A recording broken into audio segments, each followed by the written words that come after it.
Okay, students, now again I'm here for the next session of your optics. As you know that Vidya Prakashan Mandir has launched the max marks that to help the students that they could get the maximum marks. Okay, guys.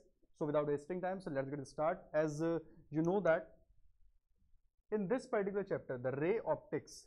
Okay, in this particular chapter of ray optics, what we have here, I just want to tell you in this particular one. The weightage of this particular chapter, right? It is no the complete one, right? It is divided into the two parts, right? CBSE ने इसको दो part में divide किया हुआ है, the ray optics and another is the wave optics, as you know that, right? When you just go through the ray optics only, right? So ray optics में हम लोग only we will just try to just form the images, right? Nothing else. हम लोग केवल यहाँ पर images form करेंगे. That's why this chapter is titled as the ray optics, right? And some of the instrument also which can form the such particular images, that's are called the optical instrument, just like the microscope, telescope and all that, right? So without wasting time, let's get started. And after that, let me make you clear the wave optics, in which particular one we will learn something about the properties of the light, right? So the very first, let's go through the very first point, that the reflection. As you have studied into the 10th class, what the reflection is exactly. In this particular reflection, आप लोग पता है, सबको पता है यहाँ पर. अभी आप लोग जैसे यहाँ पर ये मुझे देख रहे हैं, बोर्ड को देख रहे हैं, you are just watching this particular slide also. Here the reflection is also happening over there, right? So how the reflection takes place, you can just understand it very easily. I have just drawn this particular figure over there, right? This is the particular reflecting surface, right? The very first point. Yeah, this is the, I've just formed it over there. This is the reflecting surface, and what's happening over there, this is the incident ray, right? Actually what the problem is, some of the time student used to ask, sir हम लोग हमेशा एक ही रे क्यों बनाते हैं, right? Sir मैं 1000 रे भी तो बना सकता हूँ, मैं 2000 रे भी तो बना सकता हूँ, मैं 20 रे भी तो बना सकता हूँ. आप लोग कितने भी रे बना सकते हैं, but let me make you clear to form the image, right? किसी भी इमेज को बनाने के लिए मुझे जो मिनिमम रिक्वायरमेंट है रेस की, दैट इज ओनली द 2. अगर मेरे पास 2 रेस होंगे तो I can easily form an image, right guys? तो मैंने क्या किया, यहां पर मैंने रे को इंसिडेंट किया. This is the incident angle and I know that ये जो पर्टिकुलर एंगल होगा, incident angle, it is always form with the normal one, right? This is the normal. Now the another point, अब यहां पर जो मेरे पास जो लाइट reflect होगा, right? It will prepare the same angle as the incidence angle. So here angle I is equal to angle of R. That means incidence angle is equal to reflected angle. You know that very well, right? Now no laws of the regular reflection. Angle I must be equal to angle of R. You know that angle I must be equal to angle of R. Now the next with the incident ray, the reflected ray, and the normal at the point where this particular case is happening, right? All lies in the same plane, right? 10th class से पढ़ता आ रहा हूँ sir मैं, 10th class से पढ़ता आ रहा हूँ मैं. These laws hold the any reflection surface, whether, right? चाहे किसी कर्व प्लेन पर हो या फिर किसी प्लेन पर हो, ये हर जगह पॉसिबल हो सकता है. Let me just make you understand. आप लोग अपना शीशे में मुंह देख रहे हैं, right? There's a mirror जिसके अंदर आप लोग अपना फेस देखने की कोशिश कर रहे हैं. तो let me just make you clear. यहाँ पर मैंने एक प्लेन मिरर ले लिया sir. This is the plane mirror बेटा. अगर ये मैंने यहाँ पर प्लेन मिरर देखा तो मैं यहाँ पर इसे इमेज बनाने की कोशिश करता हूँ, राइट? तो मैंने यहाँ पर लाइट को, ये मेरे पास यहाँ पर ऑब्जेक्ट है, राइट? This is object. और आप लोग अच्छी तरीके से जानते हैं बेटा कि wherever there is a object is there, equal distance पर behind the mirror the image will get formed. तो मेरे पास यहाँ जो इमेज बनेगी वो यहाँ पर बनेगी. तो क्या होगा, यहां से मेरे पास रेज इस तरीके से मूव ऑन करेगी.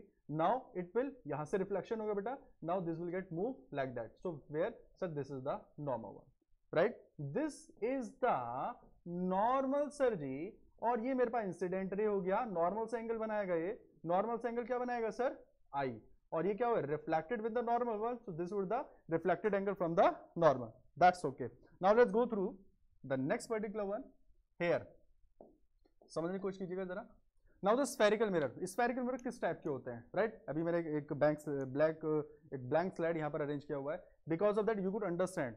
सबसे इंटरेस्टिंग है मेरे पास ये सर, स्फेरिकल मिरर्स कैसे होते हैं, राइट? आप लोग 10th क्लास से पढ़ते हुए आ रहे हो सर, मेरे पास स्फेरिकल मिरर कौन कौन से होते हैं, राइट? ये मेरे पास कौन सा मिरर है, you know that sir, it is the con concave mirror, right? Concave mirror it is there.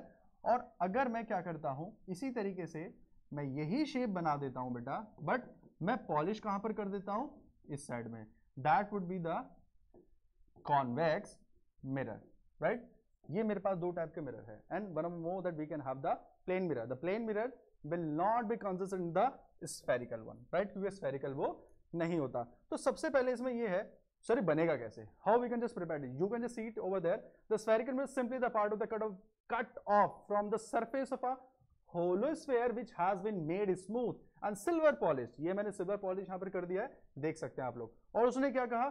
Cut from a surface of the hollow sphere. Just try to do that. आप इसको पूरा कीजिए. ये जो मैंने सरफेस बनाया है, ये जो होलो स्फीयर मैंने बनाया है, इसको कंप्लीट कर लीजिए. तो ये कहा जाता है बेटा, ये कहा जाता है कि यहां पर जो मेरे पास स्फीयर बना है, सर यहां पर जो मेरे पास स्फीयर बना है, ये ऐसे ही नहीं बना. Already I have a hollow ball like, right? There was the sphere, right? मैंने उसका कुछ पार्ट कट कर दिया और जो मेरे पास निकल कर आया वो मैंने उसका क्या नाम रख दिया सर, और मैंने क्या करा, अपने अकॉर्डिंग जैसे मुझे मिरर बनाना था उसको पॉलिश कर दिया, राइट? अब मैंने यही काम फिर से किया. अगेन मैं फिर से इसे कंप्लीट करता हूं. You can just C it is forming the hollow sphere. Again it is forming the hollow sphere. Now I have cutted it from there, but what will it happen now?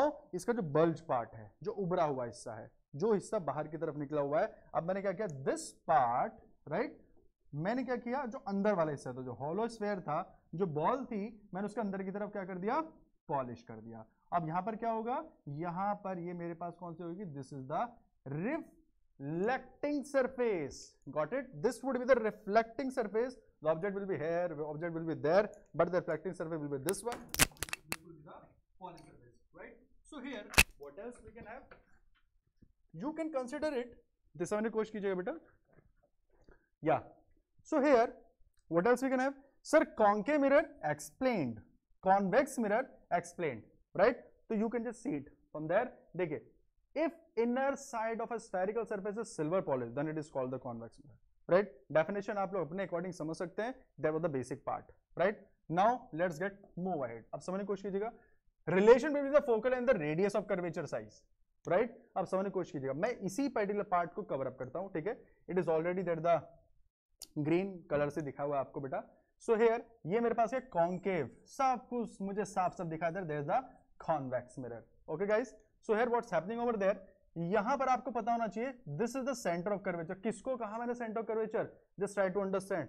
यहां पर भी मुझे centre of curvature prepare करना है.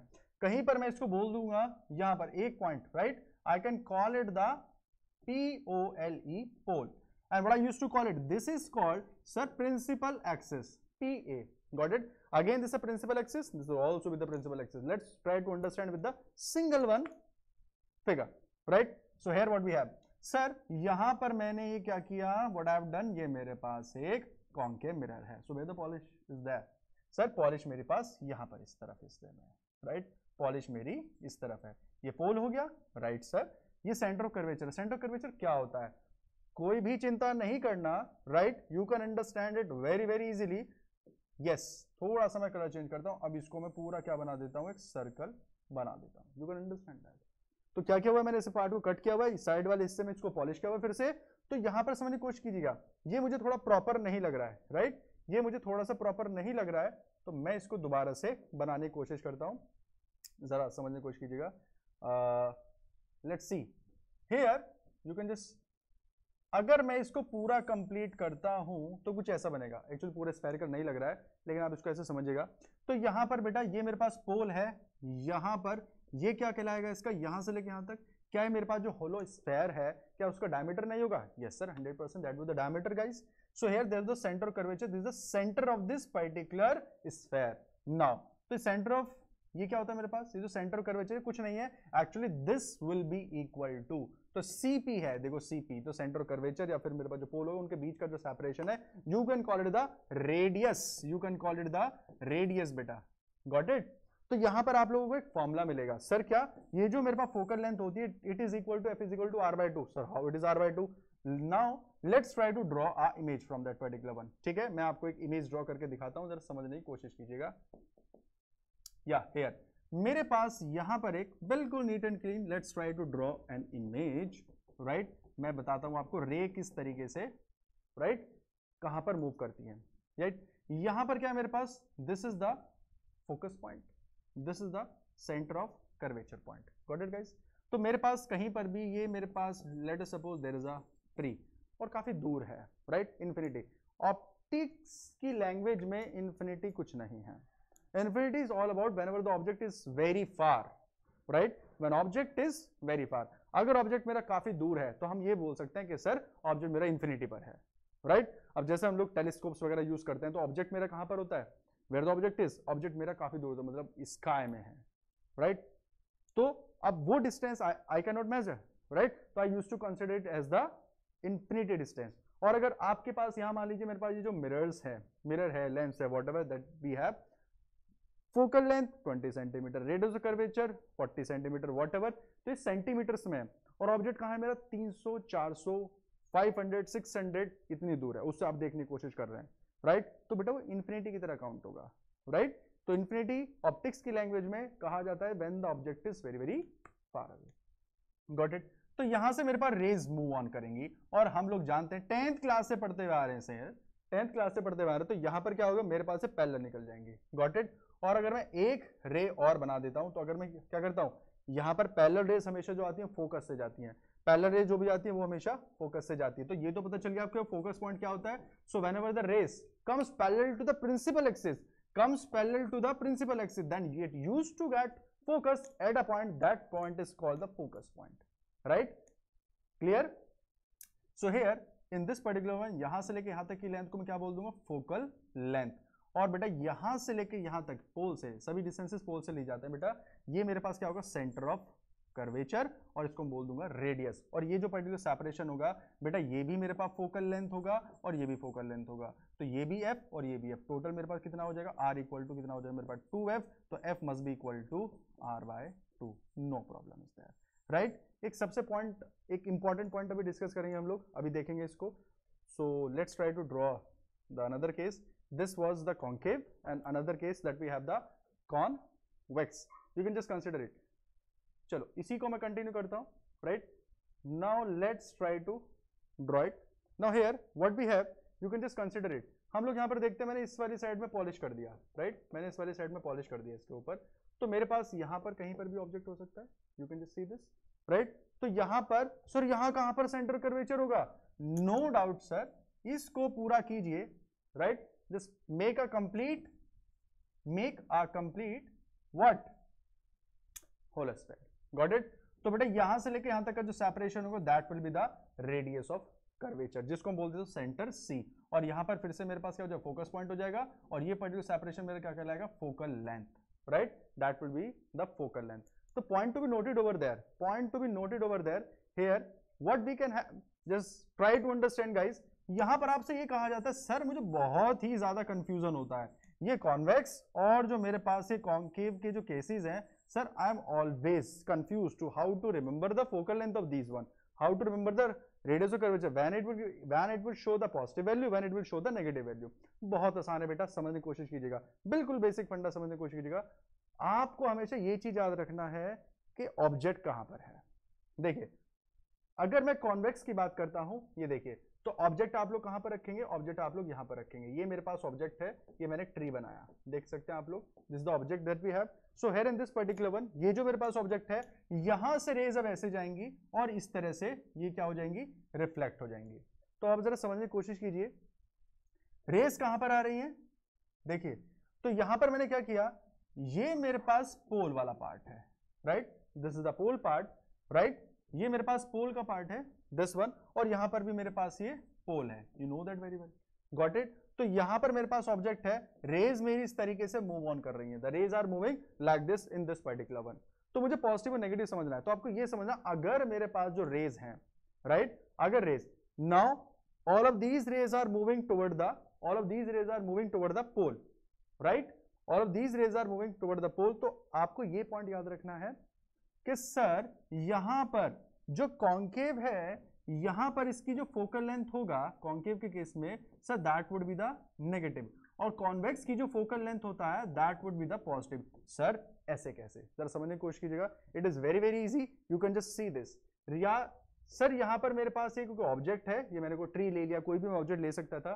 सो now the rays are moving right toward the, rays are moving, यहाँ पर भी raise क्या इसके ऊपर इंसिडेंट होती है, तो समझने की कोशिश कीजिएगा। तो अब क्या कर रहे हैं, रेज मेरी यहाँ पर इस तरफ आ रही है, तो पोल के तरफ मूव कर रहे हैं, दैट मूविंग टुवर्ड द पोल, और यहां से रिफ्लेक्ट होकर कहां पर जाती है, दूर जाती है, right, these are moving away from that. तो अब ये देखिए इसका जो पर्टिकुलर सेंटर है वो कहां पर है, सर सेंटर इसका क्या है, इसके जस्ट अपोजिट साइड में है, राइट, सेंटर इसका जस्ट क्या है, इसके अपोजिट साइड में है। तो ये तो मेरे पास क्या हो गया, ऑब्जेक्ट हो गया, right. So in this particular one, so how we are just moving, so we are just moving. तो अगर मैं ये वाला पार्ट कंसीडर करूंगा, अगर मैं ये वाला पार्ट कंसीडर करूंगा, और if I will just consider this particular part, so here that will be the, this will show me the particular positive value, got it. और ये क्या शो करेगा मेरे पास, नेगेटिव वैल्यू। तो आपको ये ध्यान रखना पड़ता है कि रेज जो है ऑब्जेक्ट से दूर जा रही हैं या फिर ऑब्जेक्ट की तरफ आ रही हैं, राइट। और you will have to compare it with the pole, got it. तो इस वजह से ये कहा जाता है whenever the object is away from, right, away from this particular concave one. तो अगर मेरे पास लेफ्ट हैंड साइड में, तो यू की पोजीशन में क्या लेता हूं हमेशा, नेगेटिव, यू की पोजीशन में हमेशा क्या लेते हैं, नेगेटिव। और whenever the image will be formed in this particular direction, तो बेटा मेरा u भी नेगेटिव होता है and is also negative, v is always negative also, got it। you will have to remember this particular point। reason, sir, object is there, rays are moving toward this particular pole, right, rays are moving toward this particular pole। तो यहां से जब वापस आएंगी raise मेरे पास, तो that's why that will form the negative position, right। so now let's get move ahead। अब जरा समझने की कोशिश कीजिएगा। here what else we have, अब समझ देखते हैं। here so what else we have, so remember that we can, तो ये हमारा f is equal to r/2 भी हमने कंसिडर कर लिया। चलिए अब आगे देखते हैं। now let's get move ahead, it's also done, yeah।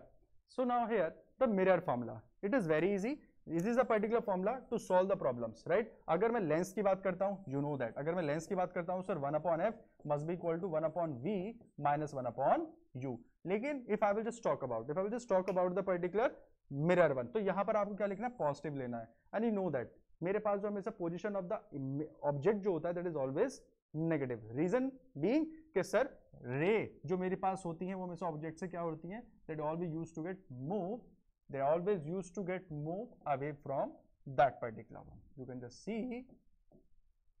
like that, got it। तो यहां पर मेरे पास ये ऑब्जेक्ट की पोजीशन हो जाएगी which is at the infinity, right, the image has been formed at the focus that will be very very diminished, right, that was the case for the concave। ये focal length हो गया मेरे पास, that will be the radius of curvature, no problem over there। now here let's have the second one, what else we have, you can just consider। अब magnification की बात है, magnification के लिए I just want to give you a trick, remember that magnification produced by the mirror. आप लोग एक logic याद रखें, triple M, right, triple M का मतलब क्या है सर, ये तुमने कहीं पढ़ा नहीं है ये, लेकिन आपको यहाँ पर मिलेगा, समझने की कोशिश कीजिएगा। Triple M means M is use for the mirror, right, and next m is used for the magnification, okay sir, and the last m is basically used for the minus। तो confusion ये होता है whenever you will write the formula for the magnification of the lens for the mirror। so here if I just go through the magnification for the mirror, आप लोग ये particular point याद रखें, ये एक छोटी सी ट्रिक है, क्या है इसमें, ट्रिपल एम का मतलब क्या, मिरर मैग्निफिकेशन माइनस, इसका मतलब क्या है, मिरर का मैग्निफिकेशन ऑलवेज भी माइनस। तो क्या याद रखना, m इज इक्वल टू क्या, height of image, you can just consider it height of image to the height of object, and that would be equal to minus v upon u। If you just solve it, right, अगर आप इसको solve करेंगे और 1/f equal to 1/v plus 1/u से solve करेंगे, तो ये particular इस फॉर्म में भी कन्वर्ट हो सकता है। It is very very important formula, यहां से भी क्वेश्चन आपको मिल जाते हैं डायरेक्ट सॉल्व करने के लिए, clear. So here now let's get move ahead. तो ये मेरे पास सिंपल फॉर्मुला था। और सिमिलरली अगर मैं लेंस के लिए मैग्निफिकेशन फाइंड आउट करता हूं, तो कुछ नहीं, यहां पर क्या आ जाता है मेरे पास, the big plus, got it. So now the refraction of the light, whenever the light used to get travel, right, in the different medium, right, denser से रेयर जा रहा है, फिर रेयर से डेंसर जा रहा है, that particular is called the refraction. यहां पर सेम मीडियम में रिफ्लेक्ट होकर रे वापस नहीं आता। तो यहां पर मुझे क्या करना है, रिफ्रैक्शन कंसीडर करना है, you know that very well. क्या सर, मैं यहां पर एक पर्टिकुलर मीडियम ड्रॉ कर देता हूं, okay. So I have drawn this particular medium over there, यहां पर मेरे पास एयर है, राइट, देयर इज एयर, और यहां पर मैंने क्या बना दिया, नॉर्मल ड्रॉ कर दिया। So here what will get happen, this is the incident ray guys, तो यहाँ पर एंगल ऑफ इंसिडेंस हो गया। अब क्या होना चाहिए, ये वाली रे सीधी जाने चाहिए था, but it will not. What will get happen sir, this is air, late us suppose इसको पानी में डाल देते हैं, H2O मैंने लिखा है यहाँ पर। सो यहाँ पर जो मेरे पास वाटर है, it may be glass also, right. सो ये क्या होगा, the rays are moving from, ये तो कौन सा मीडियम हो गया बेटा मेरे पास, that is the rare one, और ये कौन सा मीडियम हो गया मेरे पास, this should be the denser one, got it. तो यहाँ पर मेरे पास रेयर से दिस द डेंसर मीडियम में रेज अब जा रही है, तो यू शुड अंडरस्टैंड दैट, तो रे क्या करती है, अपने पाथ को क्या करेगी, अपने पाथ से थोड़ा सा डेविएट हो जाएगी, और सीधा जाने की वजह क्या हो जाएगा, it will band toward the normal, it will band toward the normal, और एंगल हमेशा नॉर्मल से बनता है, तो ये हो गया मेरे पास आर। अब एक पॉइंट आप लोग याद रखिएगा, right, just remember one particular point, sir whenever the ray move from rare to denser one, sir ये जो एंगल आई है और सर ये जो एंगल मेरे पास आर है, so whenever the ray move from rare to denser one, sir यहाँ पर जो आर होगा वो हमेशा लेसर होगा, got it, in case of refraction. Otherwise अगर मैं इससे रिवर्स करता हूं और the vice versa will consider it, तो बेटा क्या होगा, ray will get enter from the denser one और रेयर में जाएगा, तो ये पर्टिकुलर पार्ट मेरा क्या हो जाएगा, बिल्कुल जस्ट अपोजिट हो जाएगा, आई एफ ग्रेटर नहीं होगा, R would be the greater now, okay guys. So here now we have the Snell's law, बहुत आसान है, स्नेल्स को कंसीडर करने की कोशिश करते हैं, क्या है, अभी मैंने आपको रिफ्रैक्शन, राइट, रिफ्रैक्शन समझने की कोशिश की, थोड़ा समझने की कोशिश कीजिएगा। ये मेरे पास मीडियम वन है, this is the medium two, right, medium one है और ये मेरे पास मीडियम टू, मुझे नहीं पता, राइट, आई डोंट नो कि यहाँ पर मेरे पास रेयर है, डेंसर है या फिर रेयर है, किसी भी मीडियम से आप किसी भी मीडियम में रे को ट्रेवल कराएं, right. So what will get happen, यहाँ पर बेटा ये मेरे पास नॉर्मल है, right, this the normal that we have. So in this particular condition let us suppose मैं रे को यहाँ पर इंसिडेंट करा देता हूँ, this is the angle i, again the ray should get move forward but it will not, ray बिल्कुल ऐसे जाना चाहिए था लेकिन नहीं जाएगा। अब मान लेता हूं मैं मेरे पास रेयर है बेटा और ये क्या मेरे पास डेंसर है, मुझे उसकी चिंता नहीं है। स्नेल्स ने क्या कहा वो समझेगा, किसी भी दो पर्टिकुलर यानी there the pair of medium, right, pair of medium, air है ग्लास है, ग्लास है एयर है, ग्लास है वाटर है ग्लास है, केरोसिन ऑयल कुछ भी है, but a pair of medium is formed, किसी भी पेयर ऑफ मीडियम के लिए बचा, ये मान लीजिए पानी है, ये मान लीजिए ग्लास है, गॉट इट। तो एक मीडियम का पेयर फॉर्म हो गया ना, देखो पानी और ग्लास का, right, it may also be the from the glass to water, कोई फर्क नहीं पड़ता, बट मुझे पेयर प्रिपेयर करना है। तो पानी है रेयर हो गया, ग्लास है डेंसर हो गया, तो रे should gate band like that, तो आर। तो स्नेल्स ने क्या कहा कि भाई ऐसे तो कभी भी किसी भी मीडियम के लिए ये पॉइंट फिक्स हो जाएगा, तो क्या होगा बेटा, उन्होंने ये कहा sine i sine r must be equal to two mu one, यहाँ पे इसकी वैल्यू n लिखा है, you use to call it the mu one, right, कुछ बुक्स में आपको म्यू की तरह इस तरह से मिलेगा, right, two mu one. So how the ray use to get move, one medium से कहां जा रही है, ये मेरे पास मीडियम वन है और ये क्या मेरे पास two, how the ratio that can be mentioned, कैसे लिखा जाता है सर, अगर आपको कभी भी ये पॉइंट लिखना है, राइट, अगर आपको कभी भी ये पॉइंट लिखना है तो करेंगे क्या, स्नेल्स लॉ की ये जो पर्टिकुलर वैल्यू होगी ये सर कांस्टेंट ही आएगा, ये मेरे पास हमेशा कांस्टेंट ही आएगा, टू म्यू वन, मतलब जब हम इस वाले मीडियम से कहां पे जा रहे हैं, इस वाले मीडियम में जा रहे हैं और मीडियम का पेयर फिक्स है, राइट, लेकिन अगर मैं ये करता हूं, अगर मैं ग्लास से वाटर में चला गया, right, now this particular be the inverse, right, क्या इसमें रिवर्स हो जाएगा सर, यहां पर तो आई है ये आर है, नाउ अब ये क्या हो जाएगा, अगर rays are moving like from this medium to medium one, तो बेटा यहां पर जो एंगल बनेगा ये आई हो जाएगा और जो आई है और आर हो जाएगा, उसी तरीके से रिफ्रैक्टिव इंडेक्स आगे that will also be the reverse, okay, उसका भी रिवर्स हो जाएगा। Now let's get move ahead, so that's why it is shown that particular value, multiplying, अगर आप मीडियम वन से टू में जाते हैं और या फिर मीडियम देखिए इधर साइन आर हमेशा कांस्टेंट होगा, तो the pair of the medium, so n2 by n1, got it, there it is the n2 by n1 का मतलब है ये दूसरे वाले मीडियम का रिफ्रैक्टिव इंडेक्स है, ये पहले वाले मीडियम का रिफ्रैक्टिव इंडेक्स है, रिफ्रैक्टिव इंडेक्स आप लोग पहले से जानते हैं 10th क्लास से पढ़ते हुए, refractive index is what, refractive index में भी defined as speed of light in vacuum to the speed of light in any particular medium, और अभी आप लोग जानते हैं रिफ्रैक्टिव इंडेक्स की वैल्यू कम से कम क्या होगी, 1 होगी, और बाकी सब इससे क्या होती है, greater, the maximum that the diamond have, got it. So here in this particular one what else we can have, sine i by sine r two mu one, तो दोनों को अगर मैं क्या करता हूँ, एक मीडियम से आप मीडियम वन से कहां पर जा रहे हैं, टू में जा रहे हैं, और फिर क्या मीडियम टू से क्या जा रहे हैं, मीडियम वन में, but point to be remember that आपके मीडियम फिक्स है, गॉट इट। तो अगर इन दोनों का मैं प्रोडक्ट करता हूं तो अदरवाइज यहां पर क्या मिलेगा आपको, दोनों का product must be equal to 1, got it, easy. Now the refractive index I will still explain that, right, तो रिफ्रैक्टिव इंडेक्स बहुत इंपॉर्टेंट पॉइंट है बेटा, it is very very important, exam point of view से सबसे ज्यादा important है। 10th class में आप इसको छोड़ देते हो या फिर कुछ स्टूडेंट इसको कर पाते हैं, लेकिन इसको याद रखिएगा ये बहुत ज्यादा ठीक है इंपॉर्टेंट है कि आप नीट की तैयारी करें, जेई की भी तैयारी करें, यहाँ से क्वेश्चन आता है बच्चों को।